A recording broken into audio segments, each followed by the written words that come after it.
그런 의미에서 우리의 신앙생활함에 있어서 뭐가 제일 어려울까, 힘들까? 여러분은 뭔지 모르겠어요. 저는 이제 기다림, 오래 참음. 오직게 쓰면 제가 설교에서 더 참음, 제목을 더 참음이라고 이야기했습니다. 기다림, 참음, 오래 참음, 더 참음. 우리 신앙생활에 있어서의 더 기다림 같습니다. 어떻게 보면 2000년의 역사가 기다림의 역사 아닙니까? 예수님이 다시 오실 이 마라나타 신앙을 갖고 기다리는 신앙이기도 하고, 한편으로는 또는 한편으로 여러분의 인생 속에서 개입하신 하나님의 소리를 기다리기도 하고, 좀 넓게는 대한민국, 좀 더 적게는 우리 강성교회, 삶의 모든 여정에서 하나님의 소리를 그냥 귀 기울이도록 하는 것, 기다림, 더 기다림의 시간이 요청된 것 같습니다. 다윗은 하나님의 때를 기다리면서 많은 경험을 했습니다. 그도 왕이 되기 위해서 얼마나 많은 기다림의 때를 가졌는지 모릅니다. 사무엘상이 전체가 그렇습니다. 사무엘 하를 가면 이제 본격적으로 다윗이 왕의 행보를 가는데, 사무엘상 전체는 이 기다림, 왕을 어떻게 세워가는지, 하나님이 왕을 세워갔을 때 얼마나 많은 우여곡절 끝에 한 리더를 세워가는지를 잘 묘사를 해주고 있을 뿐만 아니라, 그 묘사를 지금 과정 속에 한 인물을 선택해서 그를 만들어 가신 작업들을 해줍니다. 그 모습을 조금 더 멀리서 보면, 하나님이 다윗을 진짜 집요하게 그가 하나님의 사람, 왕이 되도록 만들어 가시는 모습들을 목도해 볼 수 있습니다. 주변의 사람들은 사울 왕을 한 방에 끝내버리고 왕이 되소서라고 막 부추기기도 했어요. 왕이 될 수 있다고 많은 사람들이 막 아우성치기도 해요. 그러나 다윗은 자기 손으로 죽이지 않고 자기가 할 수 있었음에도 불구하고 하나님의 때를 막 기다립니다. 왜 다윗이 사울을 죽이고 싶지 않겠어요? 왜냐하면 자기를 끊임없이 못 살게 부르니 얼마나 마음이 안타까운지 모릅니다. 그냥 자다가도 그냥 사울 생각만 하면 자다가도 벌떡 일어날 정도로, 왜? 너무 집요하게 왕이라는 사람이 질투에 가득 차가지고 악령에 시달려가지고 이 다윗을 죽이려고 추적전을 계속 벌리니 잠만 자다가도 벌떡 일어나고 생각만 해도 끔찍하고, 그런데 눈앞에서 죽일 수 있는 기회가 있음에도 죽이지 않고. 왜 그랬겠어요? 그토록 미워했던 사울. 다윗은 사울의 행동이 도저히 이해할 수 없었나 봅니다. 아니, 이해가 되지 않았어요. 다윗 자신이 한 행동이란, 사울 왕이 악령에 시달렸을 때 그를 위하여 수금을 타주고, 그리고 악령을 물리쳐주고, 이스라엘 장수들이 벌벌 떨면서 블레셋 장군 앞에서 떨고 있을 때 그냥 용기를 내서 나가서 그를 이기는 것밖에 없는데 그냥 사울 왕은 이 다윗, 이 청년 다윗을 없애려고, 죽이려고 하는 모습들을 보게 됩니다.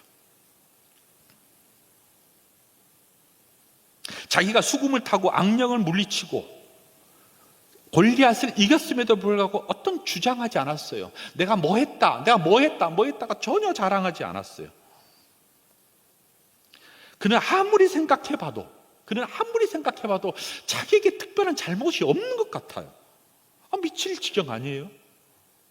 얼마나 고통스러웠는지 사울의 아들 요나단에 찾아가가지고 막 하소연하는 거예요. 너희 아빠가 나를 이렇게 죽이기로 하고, 내 삶이 얼마나 촉박하냐면 그냥 나와 죽음 사이는 한 걸음 있을 만큼 바로 죽음 직전에 있다고 자기의 고통을 막 하소연하기도 합니다. 그런 시간이 조금씩 지나간 것 같습니다. 사울은 다윗의 진정성을 조금 알 것 같았나 봅니다.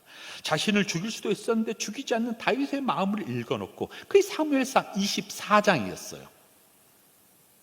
자신의 가문과 후손을 보호해달라고 요청하고, 너는 진짜 왕 될 것 같아, 진짜 왕이야 라고 축복도 해주었어요.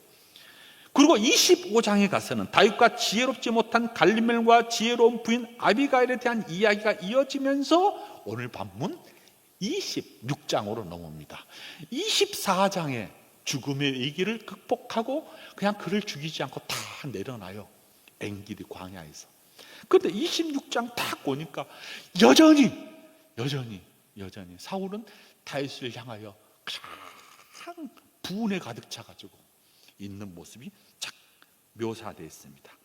그 이야기가 다윗과 사울의 만남의 이야기, 두 번째 만남이에요. 광야에서 두 번째 만남, 엔기디 광야가 아니라 십광야라는 곳에서 만남이 이루어졌습니다. 여기서 참 이해하지 못하는 일이 딱 하나 생각이 나요. 우리가 보통 사죄한다, 용서를 구한단 말을 하잖아요. 용서를 구한다는 것은 내가 이제 더 이상 하지 않겠다는 거야. 나를 용서해 달라고.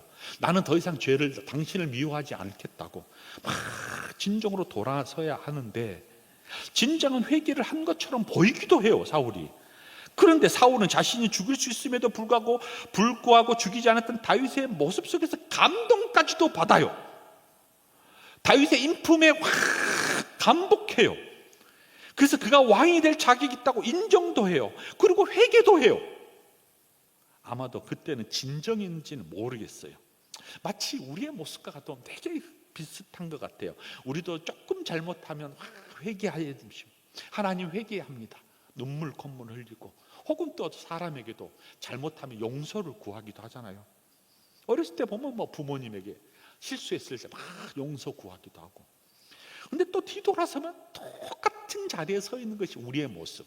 신앙에서도 그렇고 일상생활에서도 똑같아요.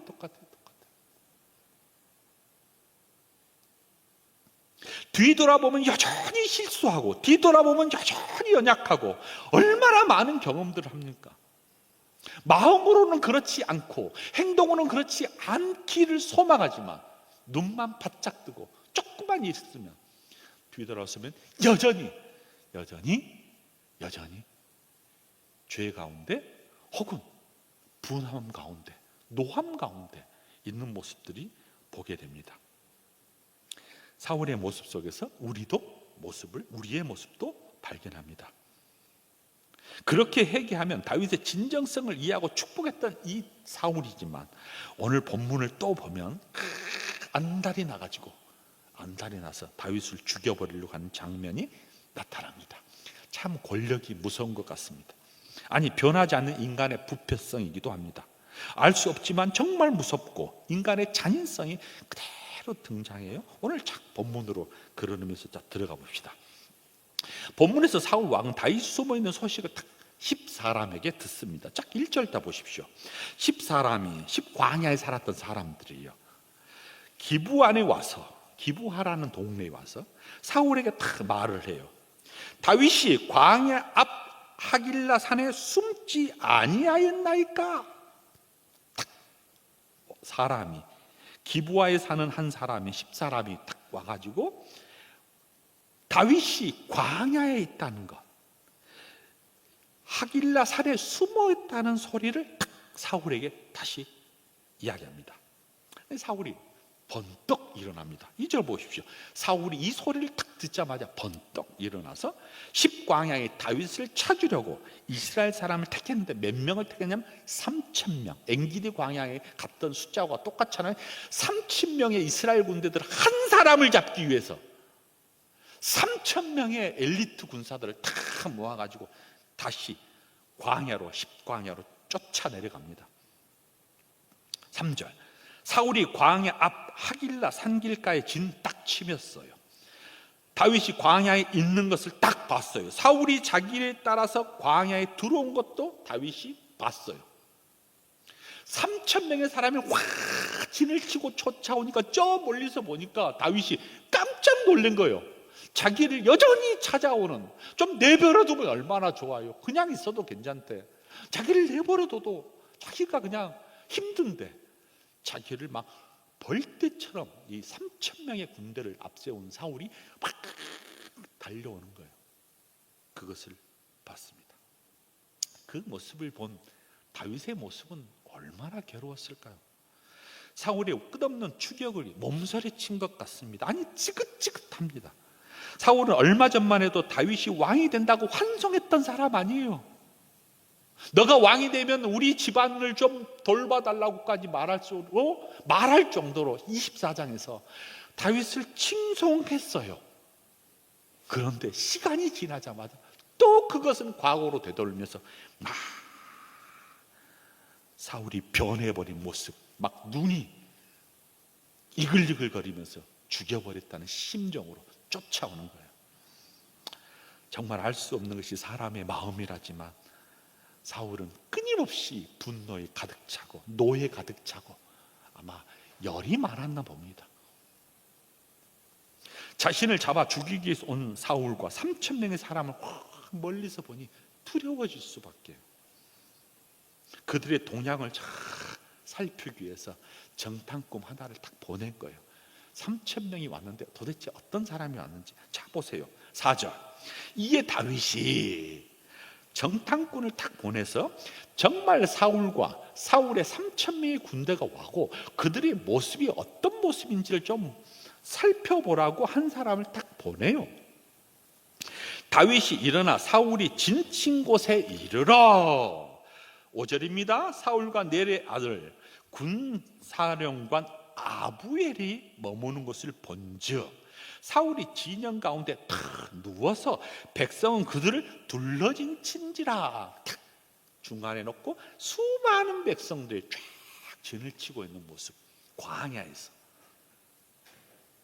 다윗은 다시 보고 싶지 않은 사울 왕으로 다 가까이 가서 보니까 와, 정탐꾼을 보내서 그 이야기를 들어보고 가서 또 목도해 보니까 진짜 장난이 아닌 거예요. 장난이. 그리고 가까이 사울에게 접근합니다. 참 묘해요. 이쯤 되면 사울 왕이 딱 누워 있고 수천 명의 사람들이 둘러 앉아 있었잖아요. 그리고 정탐꾼을 보내고 다윗도 멀리서 그를 바라보잖아요. 그들을. 그런데 하나님이 죽으란 법은 없는 것 같습니다. 묘한 기회가 옵니다. 그것이 6절 이하예요. 이에 다윗이 햇사람 아히멜렉과 수루아의 아들 요압의 아들 아비새에게 물어 이르되 아히멜렉과 아비새에게 물었어요. 뭐라고 물었냐면 너희 둘 중에 누가 나와 더불어 진영에 가서, 즉 사울이 진을 치고 있는 진영에 가서 한번 어떻게 사울이 있는지를 봅시다 라고 묻습니다. 여러분 쉽지 않아요. 3,000명의 대군이 있는데 얼굴을 가리지도 않고 어떻게 하냐, 숨어서 정탐꾼을 가지만 목숨을 던져야 될 상황이잖아요. 둘을 향하여 나를 누가 따라올래? 너희 둘 중에 누가 나를 따르래? 라고 묻는 거예요. 쉽지 않아요. 그런데 이 둘 중에 아비냐라는 사람이, 아비새라는 사람이 제가 갈게요.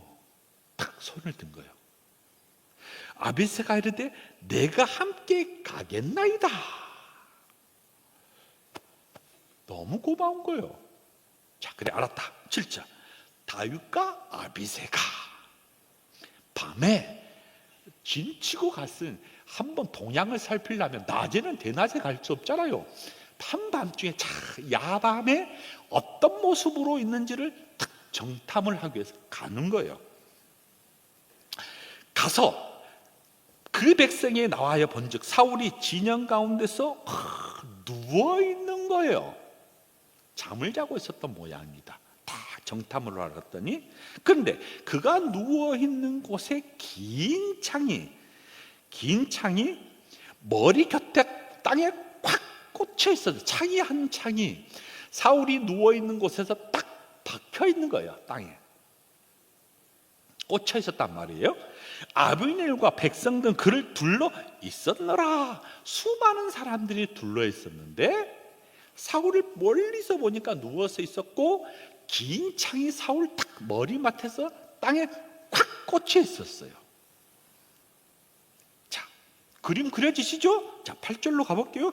아비새가 다윗에게 말하여 뭐라고 말하냐? 하나님이 드디어 오늘 당신의 원수를 당신의 손에 넘기셨습니다. 그러므로 청하니, 아비새가 하고 다윗이 같이 갔잖아요. 아비새가 쫙 보니까 드디어 다른 사람 다 자고 있어요. 그런데 사울도 자고 있어요. 근데 사울 머리 밑에 긴 창이 땅에 박혀 있었어요. 자, 그러니 아비새가 다윗에게 말한 거예요. 다윗이야, 착합시다. 다 자고 있으니 몰래 사사사사 가가지고, 자 보십시오, 내가 창으로 그를 찔러서 단번에 땅에 꽂게 하소서. 한 방에 보내버리겠다는 거예요. 자기에게 허락만 하면 자기가 사울에게 쫙 몰래 잠복해가지고 땅에 꽂혀졌던 그 칼을 빼가지고 한 방에 찔러 버리겠다는 거예요.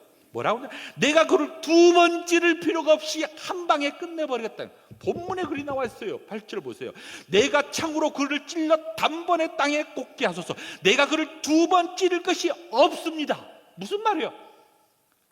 한 방에 보낼 테니 허락만 해주십시오 라고 말을 합니다. 자, 이 이야기를 들으면 두 번 죽일 기회가 있잖아요. 그 전에 엔기야 광야의 굴 속에서도 죽일 수 있었잖아요. 근데 안 죽였어요. 이번에도 두 번째 잠자고 있는 그를 향하여 죽일 수 있었는데 물어요. 아비새가 죽여버리겠습니다. 나에게 명령만 내리면 내가 그냥 창을 빼서 꽂혀버리겠습니다. 두 번 찌를 필요도 없습니다. 심장에 꽂혀버릴 테니까 한 방에 라고 말합니다.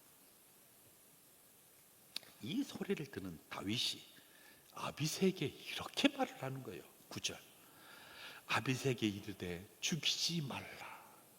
누구든지 손을 들어 여호와의 기름 부음 받는 자를 치면 죄가 없겠느냐. 왕을 치지 말라는 거예요. 왕을 치지 말라는 거예요. 10절. 다윗이 또 말합니다. 아비새에게 말하는 거예요. 뭐라고 말합니다? 여호와께서 살아계심을 두고 맹세하노니 하나님이 계시니, 자 봐라, 하나님이 계시니 봐라, 여호와께서 그를 치시리니 너가 죽일 필요가 없어. 여호와께서 치거나 여호와께서 직접 손을 대거나 혹은 죽은 날이 이르거나, 두 번째, 혹은 전장에 가서 그가 망하리로다. 셋 중에 하나 죽을 테니 너 손대지 마. 너가 할 필요 없어. 여호와께서 그를 치거나 그가 죽는 날이 속히 오거나 또는 전장에서 죽거나 이렇게 말을 하는 거예요. 11절.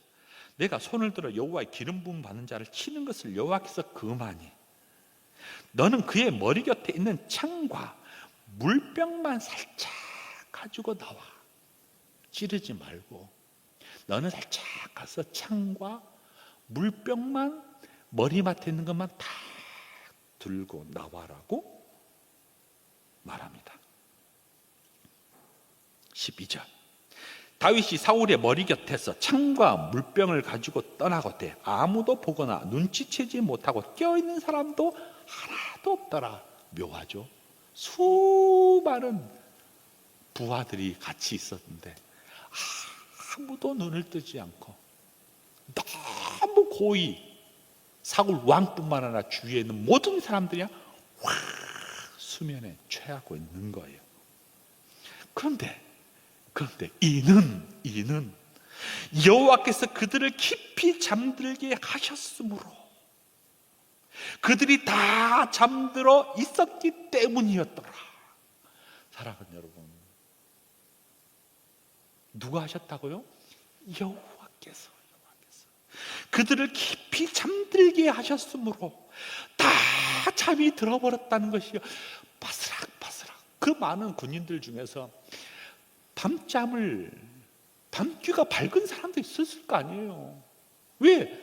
보초 중에 왕 주변에 있는 사람들은 늘 신경을 쓰는 사람 아니에요. 혹시 왕을 해한 사람이 있을까 봐 얼마든지 있었어요, 주변에. 혹은 올라탄 사람도 있었겠죠. 왜? 왕을 지키려고 하는 구지대들이 있었으니까. 그런데 한 사람도 예의 없이 다 잠들게 만들고 창과 물병을 쫙 가지게 오도록 했습니다. 다윗에게 사울을 죽일 수 있는 두 번의 기회, 찬스였잖아요. 다윗은 사울 왕을 단번에 완전히 죽일 수도 있었어요. 야밤에 사울의 군대들이 모두 잠들고 있었기 때문에 그렇습니다. 근데 기막힌 것은 그들이 모두 잠자는 것은 여호와께서 그들을 다 잠을 자게 만드셨다는 거예요.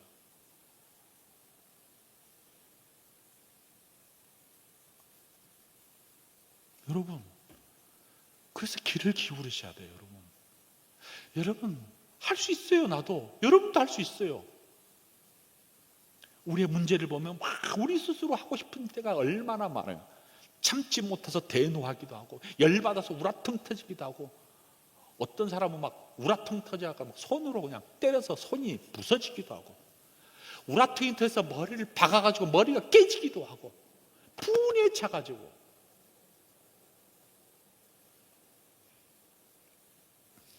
근데 다 잠재워 버렸다는 겁니다. 누가? 하나님께서.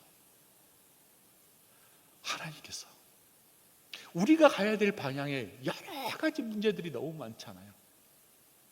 소망은 이 모든 소리를 하나님께서 좀 눌러주시기를 소망하고, 우리가 할 수 있고 우리가 하려고 하는 것들을 힘을 빼고 하나님께서 우리 강성교회에 좀 이끌어 주셔서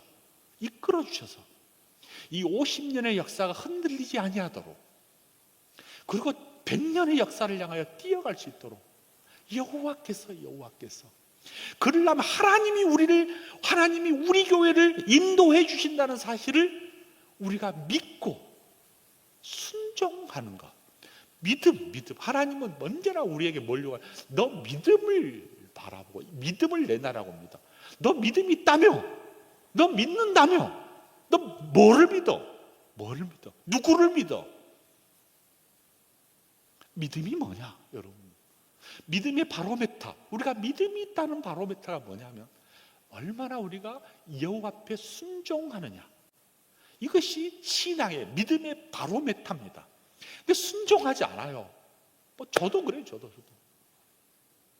믿음이 있어? 너 믿음이 있다고?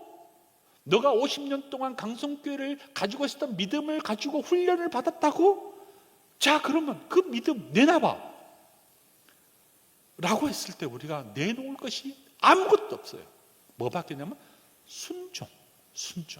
하나님 하십시오. 내가 순종하겠습니다 라고 하는 것이 우리의 길을, 우리의 심장을, 우리의 다리를 힘있게 만들어주는 순종 말입니다.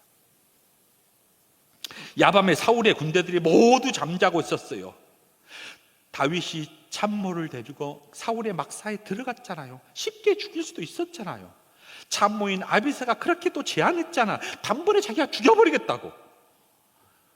아비새의 제안도 이해가 돼요. 저라도 그러면 그러고 싶겠어요. 원수 갚으면 되잖아요. 지긋지긋한 추격전 벌리지 않아도 되잖아요. 이제 한 방에 마무리될 수 있잖아요. 그리고 원수도 물리치고 왕도 되고 일석이조 아니에요. 다윗의 행동 보십시오. 누구든지 손을 들어 여호와의 하나님께서 하시는 것에 대해서, 여호와께서 그를 치실 것이고 죽은 날이 이를 것이고 전장에 나가서 망할 것이니 너희는 하지 말라. 너는 하지 말라. 너는 내버려 둬라 라고 말씀해 주셨습니다. 딱 두 가지 정리해 볼 수 있잖아요. 그 긴박한 상황 속에서 다윗이 이 자기 참모에게 소곤소곤 대리면서 막 절제하면서 왜 분이 없겠어요? 죽이고 싶은 마음이 있죠. 근데 그냥 철저하게 자기의 분을 다 누르면서 참모 아비새에게 진정을 시키면서 내버려둬. 너 가지 마. 하나님의 명령이야. 너 가지 마. 그것은 불필요해. 그 사람이 잘못했으면 하나님이 알아서 할 거야. 처리할 거야. 망하게 할 거야. 내버려둬. 다윗 같은 행동입니다. 하나님께서 다윗을 좋아할 수밖에 없는 이유 중에 하나 같기도 합니다. 하나님의 마음이 합한 사람의 모습이기도 합니다. 우리가 여기서 배울 수 있는 몇 가지 교훈이 있는데 그 중에 하나 이야기하겠습니다. 우린 여기서 다윗의 참는 모습이 얼마 더 참는 모습을 보게 되잖아요. 이전에 다윗이 사랑을 죽일 수 있는 때도 하나님의 때를 기다리고, 이제 또 죽일 수 있는데도 또 기다리고, 기다림의 경험을, 무엇인지를 막 경험했어요. 이제는 기다림을 지나 더 참음을 요구하는 그 참음 속에 막 그가 참아낼 수 있었어요. 어떻게 해서 참아낼 수 있었을까? 다윗은 어떻게 해서 참아낼 수 있을까? 뭐 여러 가지 생각해 볼 수 있었는데, 아마 하나님의 사랑이 아니었을까? 하나님의 사랑, 하나님의 하심과 크심을 바라보지 않았을까? 참을 수 있었던 것은 사랑 때문이 아니었을까? 하나님의 크신 사랑. 그래도 고린도전서 13장에 사랑장을 보면 그러잖아요. 사랑은 언제나 오래 참으라고, 언제나 오래 참으라고, 롱타임, 길게 참으라고, 시간적인 것도 참고, 시간이 꽤 지나도록 참으라고, 그냥 기다려라고. 그것이 사랑이라고. 오래 참는 것이 사랑의 출발이라고. 그래서 사랑하는 것이 어렵잖아요, 여러분. 오래 참는 것이 쉽어요? 어려워요. 짧게 찰나적으로는 참을 수 있어요. 우리가 순간적으로 탁 혀를 깨물고 춤을 삼키고, 단시간에는 쉬워요. 그러나 오래 참기가, 호흡을 길게 갖기가 얼마나 어려운지 몰라요. 제가 지난주에 그 수업을 하는 중에 어떤 한 전도사님 한 분 계셨습니다. 이분이 이번 학기에 나하고 무슨 원수지간이 졌는지 강의를 시작하자마자 되게 힘들었던 학생이 있었어요. 제일 앞에 앉아가지고, 아마 제가 설교 시간에 했을 거예요. 근데 이 친구가 다 끝났는데 제일 뒤에 앉아가지고 똑같이 그렇게 작동하는 거예요. 막 수업 시간에 막 오만 막 괴성을 지르고. 그리고 어머니가 이 아이를 데리고 왔어요, 수업 시간에.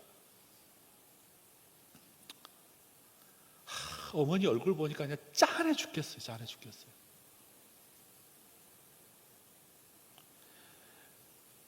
약을 먹으면 되는데 약을 안 먹은 거예요.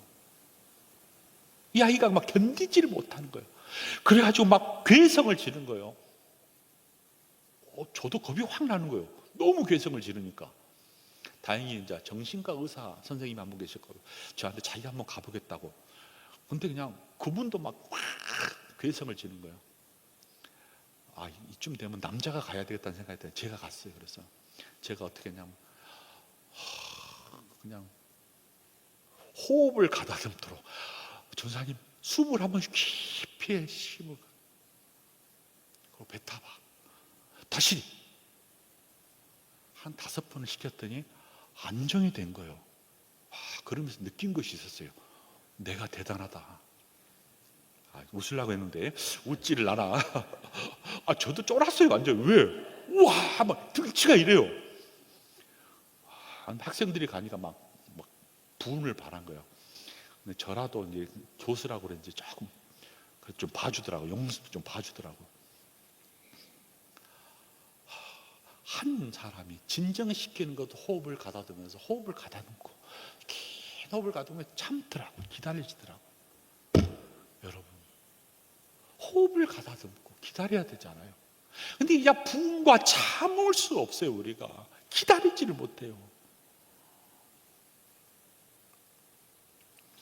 다윗은 이 억울한 일을 당할 때 아마 자기의 성숙의 기회를 삼았던 것 같아요.